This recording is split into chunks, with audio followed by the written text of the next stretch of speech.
রাজধানীর ডাক্তার মাহবুবুর রহমান মোল্লা কলেজের এক শিক্ষার্থীর মৃত্যুকে কেন্দ্র করে ঢাকা ন্যাশনাল মেডিকেল ইনস্টিটিউট হাসপাতালে বিক্ষোভ ভাঙচুর করেছেন শিক্ষার্থীরা। ভুল চিকিৎসায় মৃত্যুর পর 10,000 টাকা দিয়ে ধামাচাপা দেওয়ার অভিযোগ তুলেছেন তারা।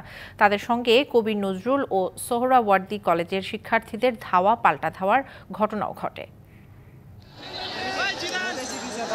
গেল 16 নভেম্বর ডাক্তার মাহবুবুর রহমান মোল্লা কলেজের শিক্ষার্থী অভিজিৎ হালদার ডেঙ্গু আক্রান্ত হয়ে ভর্তি হন ঢাকা ন্যাশনাল মেডিকেল ইনস্টিটিউট হাসপাতালের মেডিসিন বিভাগে।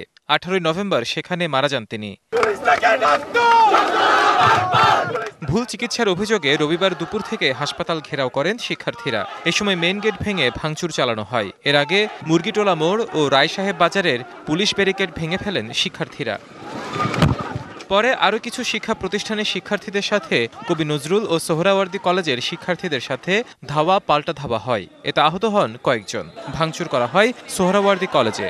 দেখো, কলেজে কোনো কিছুই রাখে নাই, এইরকমভাবে ভাঙচুর করে বিভাগগুলো, ক্লাসরুমগুলো, পরীক্ষার হলগুলো, এমনকি পরীক্ষার খাতার বান্ডেলগুলো অন্য ইয়ারের সব নিয়ে চলে গেছে।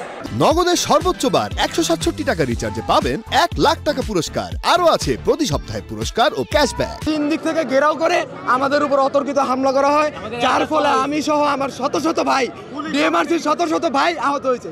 বিগত 15 বছরে ক্ষমতাধীন ফ্যাসিস্ট ছাত্রলীগকে সরাতে আমাদের যে 1 মাস সময় লেগেছে, তোমাদের সরাতে আমাদের 15 দিন সময় লাগবে না।